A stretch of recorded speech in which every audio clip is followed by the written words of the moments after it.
দেশের ক্রিকেটে সর্বশেষ অনুষ্ঠিত হওয়া টুর্নামেন্টের নাম ঢাকা প্রিমিয়ার লিগ বা ডিপিএল। সেই টুর্নামেন্টেই এবারের আসরের সর্বোচ্চ রান সংগ্রাহক এনামুল হক বিজয়। এমনকি সেই টুর্নামেন্টের সর্বশেষ 2 ম্যাচে পেয়েছেন 2 সেঞ্চুরিও।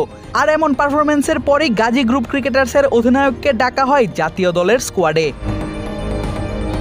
এনসিএল, বিপিএল, ডিপিএল সব ঘরোয়া লিগে সব সময়ই দুর্দান্ত ব্যাট চালানো বিজয় জাতীয় দলে এলেই যেন হারিয়ে ফেলেন নিজের রং।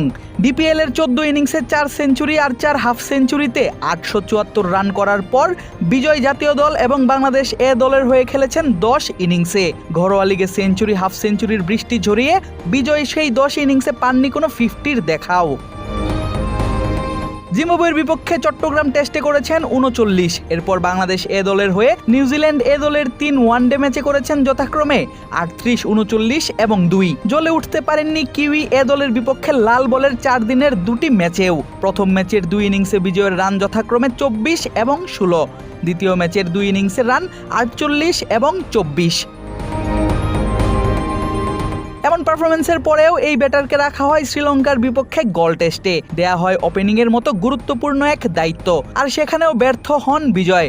প্রথম ইনিংসে আউট হন রানের খাতা খোলার আগেই। দ্বিতীয় ইনিংসেও পৌঁছাতে পারেননি ব্যক্তিগত 2 অঙ্কের রানের ঘরে, আউট হন মাত্র 4 রান করে। এখন যে কোনো ব্র্যান্ডের পুরাতন এসি বদলে নতুন ওয়ালটন এসিতে উপভোগ করুন 25% ছাড়।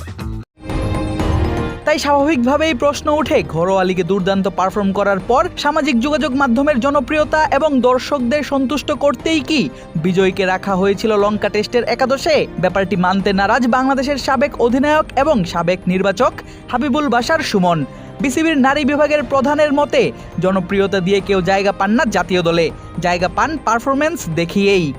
আমার মনে হয় এনামুল হক বিজয় দলের সাথে পারফর্ম করে, জনপ্রিয়তা দিয়ে সে কেউ দলে ঢুকে না। I don't think so. আমার মনে হয় যে বিকজ বিজয় কিন্তু এনামুল হক বিজয় আর কি, ও কিন্তু ফার্স্ট ক্লাসেও কিন্তু বেশ ভালো রান করে। লাস্ট ইয়ারে মনে হয় সম্ভবত নাম্বার 3-তে ছিল ফার্স্ট ক্লাসে, বেশি রান করে। সো ইটস নট দ্যাট যে অনলি সাদা, আমরা বলছি সাদা বলের ব্যাটিং দেখে নেওয়া হয়েছে, বাট ওর লাল বলের কিন্তু রেকর্ড যদি দেখেন ফার্স্ট ক্লাসে ওয়ান্ডারফুল, সবসময় খুলনা ডিভিশনের পক্ষে একদম টপ অফ দ্য লিস্টেই থাকে। সো এই জন্যে হয়তো ওকে টেস্ট ম্যাচে কনসিডার করা হচ্ছে। বাট একটা তো ব্যাপার আছে যে ও টেস্ট ম্যাচ লাল বলের যে ডোমেস্টিকের এইটা ফর্মটা টেস্ট ম্যাচে খুব একটা করতে পারেনি। বাট তাকে নেওয়া যখন হয়েছে, I think E should give one more chance. একটা টেস্ট ম্যাচ খেলানো হয়েছে এবং যেহেতু ওপেনার দুজনই নিয়ে গেছি আমরা, একটা কথা তো শুনেছিলাম যে শান্তকে ওপেন করানো হবে এই টেস্টের আগে, যেটা আমি স্ট্রংলি অপোজ করেছিলাম। বিকজ আমার মনে হয় যে যদি